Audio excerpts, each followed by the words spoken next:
Hello friends, good morning. एक बार फिर से स्वागत है आप सभी का Jiyo with Umashankar Gaur YouTube channel पर। मैं उमाशंकर गौड़ आज लेकर आया हूं आपके लिए अपने चैनल के माध्यम से वैदिक सभ्यता एवं संस्कृति से संबंधित महत्वपूर्ण एमसीक्यूज। यह रीट हिस्ट्री का तीसरा लेक्चर है जिसमें हम बात करेंगे वैदिक सभ्यता एवं संस्कृति के बारे में, और हम हर हाल में जीतेंगे, हर हाल में जीतेंगे।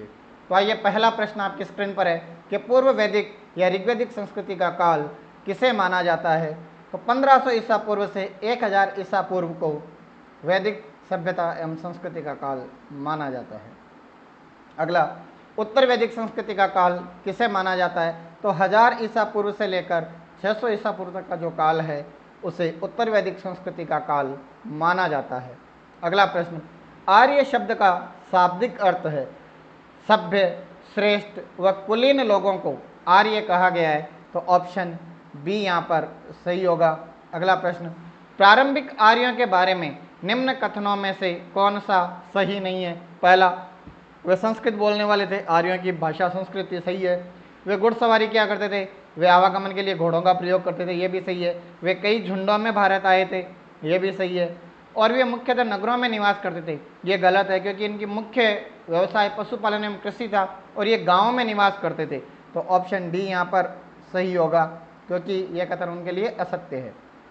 अगला, इनमें से किस फसल का ज्ञान वैदिक काल के लोगों को नहीं था। वैदिक कालीन लोग जो हैं वो तंबाकू का उपयोग नहीं करते थे क्योंकि उनमें किसी भी प्रकार का कोई दुर्व्यसन नहीं था, तो वे तंबाकू से परिचित नहीं थे। अगला, उत्तर वैदिक काल के वेद विरोधी और ब्राह्मण विरोधी धार्मिक अध्यापकों को किस नाम से जाना जाता था। तो ऐसे अध्यापक जो वेदों को नहीं मानते थे और ब्राह्मण ग्रंथों का विरोध करते थे उन्हें श्रमण कहा जाता था। ऑप्शन बी, श्रमण। अगला, वैदिक गणित का महत्वपूर्ण अर्थात ये कौन से ग्रंथ से लिया गया है। तो ये शुल्ब सूत्र से लिया गया है। वैदिक गणित जो है वो शुल्ब सूत्र के अंतर्गत आती है। अगला प्रश्न, किस वेद में प्राचीन वैदिक युग की संस्कृति के बारे में सूचना दी गई है। तो सबसे प्राचीन वेद जो है ऋग्वेद, उसमें इसकी सूचना दी गई है। प्रश्न संख्या 9, वैदिक काल में लिखे गए ग्रंथों का सही क्रम।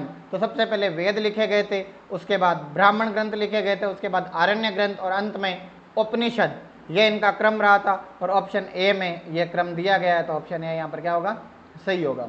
वेदों की संख्या कितनी है। वेद 4 हैं, ऋग्वेद, यजुर्वेद, सामवेद व अथर्ववेद। वेद कितने हो गए, 4। अगला प्रश्न, कौन से 3 वेद संयुक्त रूप से त्रयी या वेद त्रयी कहलाते हैं। प्रारंभ में वेद 3 थे, ऋग्वेद, यजुर्वेद व सामवेद। अथर्ववेद वेदों का हिस्सा नहीं था, इसे बाद में मान्यता दी गई वेद की, इसलिए आरंभिक जो 3 वेद थे उन्हें वेद त्रयी कहा जाता है। तो ऋग्वेद, यजुर्वेद व सामवेद, ऑप्शन ए सही होगा। अगला प्रश्न, भारत के राज चिन्ह में प्रयुक्त होने वाले शब्द सत्यमेव जयते को किस उपनिषद से लिया गया है। तो इसे मुंडक उपनिषद से लिया गया है। अगला, ऋग्वैदिक आर्यों का मुख्य व्यवसाय क्या था। ये मुख्य रूप से पशुपालक थे और इनकी संपत्ति इनके पशु माने जाते थे। तो ऑप्शन बी, पशुपालन। अगला प्रश्न, भारतीय संगीत का आदि ग्रंथ कहा जाता है। तो संगीत का सर्वप्रथम उल्लेख सामवेद में मिलता है, इसलिए इसे संगीत का आदि ग्रंथ कहा जाता है। अगला प्रश्न, प्रथम विधि निर्माता कौन है। जैसे वर्तमान स्वतंत्र भारत के विधि निर्माणकर्ता डॉक्टर भीमराव अंबेडकर को माना जाता है, उसी प्रकार वैदिक कालीन भारत के प्रथम विधि निर्माणकर्ता राजा मनु को माना जाता है। तो ऑप्शन ए, ब्रह्मा के पुत्र मनु। प्रश्न संख्या 16, कृष्ण भक्ति का प्रथम एवं प्रधान ग्रंथ है। कृष्ण का उल्लेख सर्वप्रथम श्रीमद् भागवत गीता में मिलता है, इसलिए इसे श्री कृष्ण भक्ति का प्रथम एवं प्रधान ग्रंथ माना गया है। अगला, ऋग्वेद में संपत्ति का प्रमुख रूप क्या है। ऋग्वेद में वैदिक कालीन सभ्यता का वर्णन किया गया है और वैदिक काल में पशुओं को मनुष्य की प्रमुख संपत्ति माना जाता था और उनमें भी गायों को ऊंचा स्थान दिया गया था, इसलिए गोधन को उनकी संपत्ति का प्रमुख रूप माना गया, तो ऑप्शन ए गोधन। अगला, ऋग्वेद के किस मंडल में शूद्र का उल्लेख पहली बार मिलता है? ऋग्वेद में 4 वर्ण बताए गए हैं, ब्राह्मण, वैश्य, क्षत्रिय व शूद्र। इनमें शूद्र का उल्लेख सर्वप्रथम 10वें मंडल में प्राप्त होता है। अगला प्रश्न, पुराणों की संख्या कितनी है? तो जब हम श्रीमद् भागवत गीता की आरती करते हैं तो उसमें आता है गावत वेद पुराण अष्टदश। अष्टदश, अष्टदश का मतलब हो गया 18। तो पुराण कितने हैं? टोटल 18 पुराण हैं। अगला प्रश्न, वैदिक धर्म का मुख्य लक्षण इनमें से किसकी उपासना था? तो वैदिक काल में हमने देखा है कि हमारे ऋषि मुनि जो हैं वो जंगलों में निवास करते थे और वहीं पर प्रकृति की उपासना करते थे, यज्ञ हवन आदि करते हुए प्रकृति के संतुलन को बनाए रखते थे और प्रकृति से प्रेम करते थे, और प्रकृति के उत्थान की बात उन्होंने अपने ग्रंथों में कही है। इसलिए उससे ये स्पष्ट होता है कि ये लोग प्रकृति के उपासक थे, प्रकृति की उपासना करते थे। किस देवता के लिए ऋग्वेद में पुरंदर शब्द का प्रयोग हुआ है? तो हमने हिंदी में ये पढ़ा है कि पुरंदर इंद्र का पर्यायवाची है, तो यहाँ पर ए इंद्र। इसे पुरंदर इसलिए कहा गया कि इसे बादलों का या वर्षा का राजा कहते हैं। शुल्व सूत्र किस विषय से संबंधित पुस्तक है? पीछे प्रश्न आया था वैदिक गणित, ये किससे संबंधित हो गया? गणित से संबंधित हो गया, ऑप्शन सी। अगला प्रश्न, अस्तो मा सदगमय तमसो मा ज्योतिर्गमय मृत्योर्मा अमृतगमय, यह उक्ति कहाँ से ली गई है? तो यह ऋग्वेद से ली गई है। अगला प्रश्न, आर्य भारत में बाहर से आए और सर्वप्रथम बसे थे। आर्य भारत में आए, इन्होंने सिंधु नदी को पार करके सर्वप्रथम अपने आवासीय क्षेत्र के रूप में पंजाब को चुना, तो ये सर्वप्रथम पंजाब में बसे थे। अगला, सुमेलित कीजिए वेदों को और उनके यज्ञकर्ताओं को। तो ऋग्वेद के यज्ञकर्ता थे हिता या होत्र, यजुर्वेद के यज्ञकर्ता थे अधुर्वेद, सामवेद के उद्गात या उद्गात्री और अथर्ववेद के ब्रह्मा। तो जिस क्रम में दिए गए उसी क्रम में ये हैं, तो ऑप्शन ए यहाँ पर सही होगा। अगला, वेदों को अपौरुषेय क्यों कहा गया है? क्योंकि इनकी रचना किसी भी मनुष्य के द्वारा या पुरुष के द्वारा नहीं की गई है, ऋषियों के द्वारा इसकी रचना नहीं की गई है, इनकी रचना भगवान ब्रह्मा अर्थात देवताओं के द्वारा की गई है। तो ऑप्शन ए यहाँ पर, क्योंकि वेदों की रचना देवताओं द्वारा की गई है। वैशेषिक दर्शन के प्रतिपादक हैं। वैशेषिक दर्शन के प्रतिपादक उलुक कणाद हैं, उन्होंने वैशेषिक दर्शन का प्रतिपादन किया था। अगला, मीमांसा या पूर्व मीमांसा दर्शन के प्रतिपादक जैमिनी को माना जाता है। किसको माना जाता है? जैमिनी को। अगला प्रश्न, वेदांत या उत्तर मीमांसा दर्शन के प्रतिपादक हैं। यहाँ पीछे पूर्व मीमांसा था और यहाँ पर उत्तर मीमांसा, तो यहाँ पर बादरायण को उत्तर मीमांसा या वेदांत का प्रतिपादक माना गया है। अगला प्रश्न, ऋग्वेद का कौन सा मंडल पूर्णतः सोम को समर्पित है? तो ऋग्वेद का जो 9वां मंडल है उसे पूर्ण रूप से सोम को समर्पित किया गया है। अगला, प्रसिद्ध 10 राजाओं का युद्ध दाशराज युद्ध किस तट पर लड़ा गया, अर्थात किस नदी के तट पर लड़ा गया? तो यह परुषणी नदी के तट पर लड़ा गया था।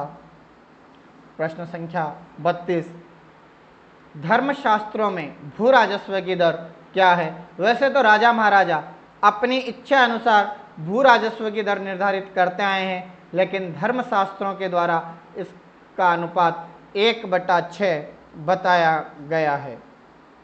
अगला, 800 ईसा पूर्व से 600 ईसा पूर्व का काल किस युग से जुड़ा हुआ है, अर्थात उसे किस काल के रूप में माना जाता है? तो उसे ब्राह्मणों का युग कहा गया है। अगला, किस काल में अछूत की अवधारणा स्पष्ट रूप से उदित हुई थी? वेदों में छुआछूत नहीं है, ऋग्वेद में नहीं है, उत्तर वैदिक काल में नहीं है, उत्तर गुप्त काल में नहीं है, लेकिन जैसे धर्मशास्त्रों का काल आया उसके बाद छुआछूत स्पष्ट रूप से निकलकर सामने आया। अगला, एशिया माइनर स्थित बोगाजकोई का महत्व इसलिए है, क्यों उसे महत्वपूर्ण माना गया? क्योंकि वहाँ से जो अभिलेख प्राप्त हुए हैं उनमें वैदिक देवताओं इंद्र, वरुण, मित्र, नात्स्य को का उल्लेख मिलता है, इसलिए उसे महत्व दिया गया है। तो ऑप्शन ए यहाँ पर सही होगा। अगला प्रश्न संख्या 36, देवी सवित्री को संबोधित किस पुस्तक में मिलता है, अर्थात गायत्री मंत्र का उल्लेख कौन से ग्रंथ में मिलता है? तो ये सबसे पुराने ग्रंथ ऋग्वेद से प्राप्त होता है। न्याय दर्शन को प्रचारित किया था, अर्थात न्याय दर्शन की रचना किसके द्वारा की गई? तो न्याय दर्शन की रचना गौतम ऋषि के द्वारा की गई। न्याय दर्शन की रचना गौतम ऋषि के द्वारा की गई।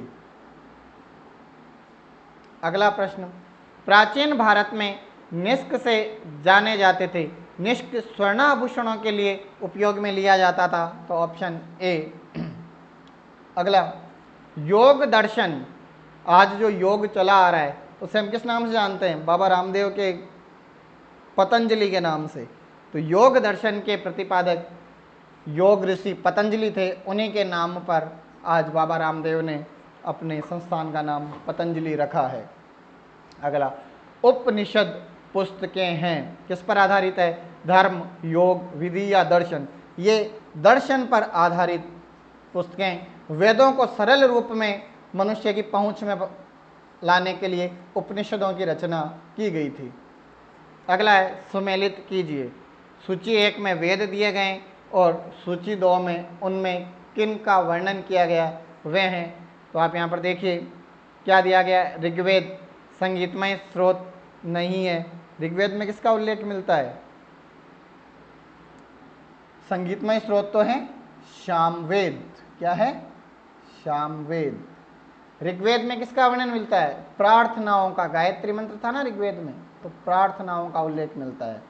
यजुर्वेद में उल्लेख मिलता है आपके स्तोत्र एवं कर्म कांड का, व अथर्ववेद में मिलता है तंत्र मंत्र व वशीकरण का। किसका मिलता है? तंत्र मंत्र व वशीकरण का। तो क्रम क्या बना? 4 2 1 3। तो 4 2 1 3 का क्रम है ए ऑप्शन में। तो यहाँ पर ऑप्शन ए क्या हो जाएगा? सही होगा। अगला, आरंभिक वैदिक साहित्य में सर्वाधिक वर्णित नदी है। क्योंकि आरंभिक वैदिक साहित्य की रचना आर्यों के द्वारा की गई थी और आर्य उस समय सर्वाधिक सिंधु नदी से परिचित थे, इसलिए उनके ग्रंथों में भी सर्वाधिक सिंधु नदी का वर्णन मिलता है। उपनिषद काल के राजा अश्वपति कहाँ के शासक थे? तो ये केके राज्य के शासक थे। किसके थे? केके राज्य के।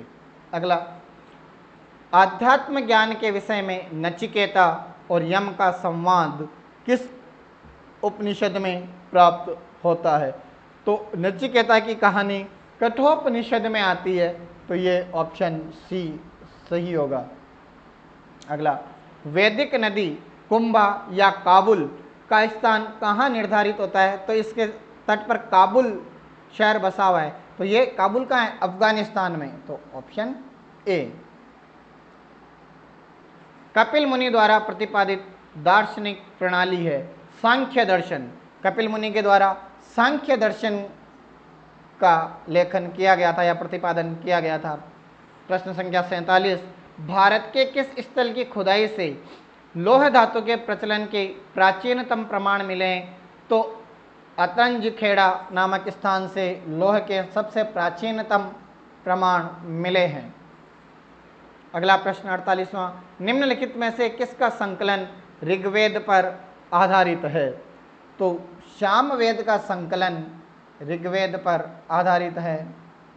अगला प्रश्न, निम्नलिखित में कौन प्रस्थान त्रयी में शामिल नहीं है? तो भगवत गीता, ब्रह्मसूत्र व उपनिषद ये प्रस्थान त्रयी कहलाते हैं, लेकिन भागवत इनमें सम्मिलित नहीं है।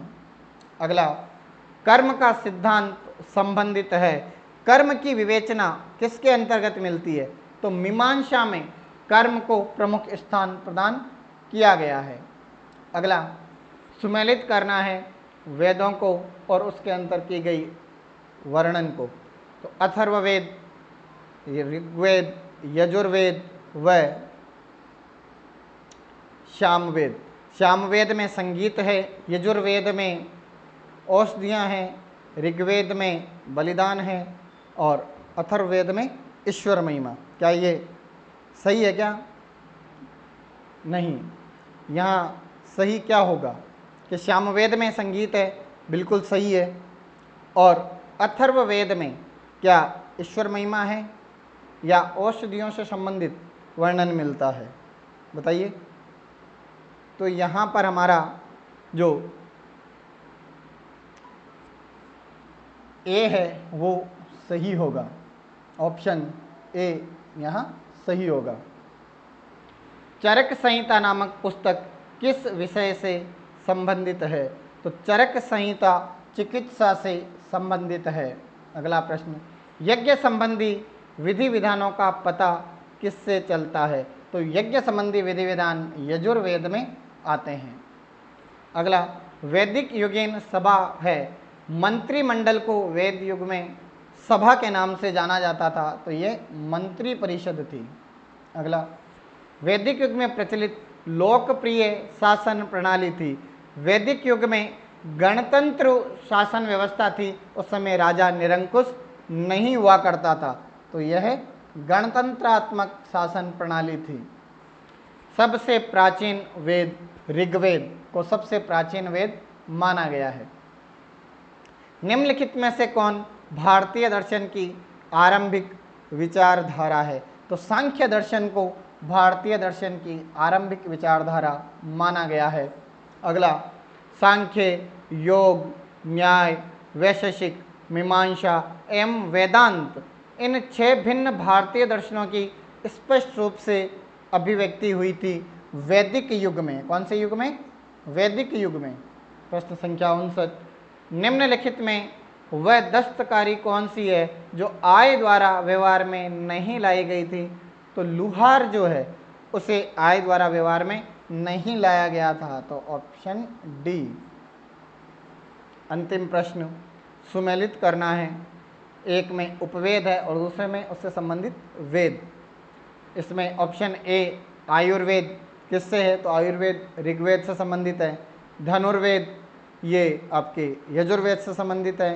गंधर्व वेद ये सामवेद, गंधर्व जो है वो संगीत के लिए जाने जाते हैं। शिल्प वेद या अर्थशास्त्र ये अथर्ववेद से हैं, क्योंकि ये आय के स्रोत हैं, इसलिए इन्हें अथर्ववेद से। तो यही क्रम है 1 2 3 4, तो ऑप्शन ए यहाँ पर सही होगा, क्योंकि आयुर्वेद का ऋग्वेद में वर्णन है, धनुर्वेद का यजुर्वेद में, गंधर्व का सामवेद में और अर्थशास्त्र का अथर्ववेद में, तो ऑप्शन ए।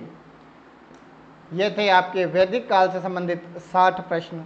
आपको ये प्रश्न कैसे लगे कमेंट बॉक्स में ज़रूर बताएं। वह चैनल को लाइक, शेयर और सब्सक्राइब ना करना भूलें, क्योंकि यह चैनल आपकी रीट की तैयारी में बहुत महत्वपूर्ण भागीदारी निभाएगा। जय हिंद, जय भारत।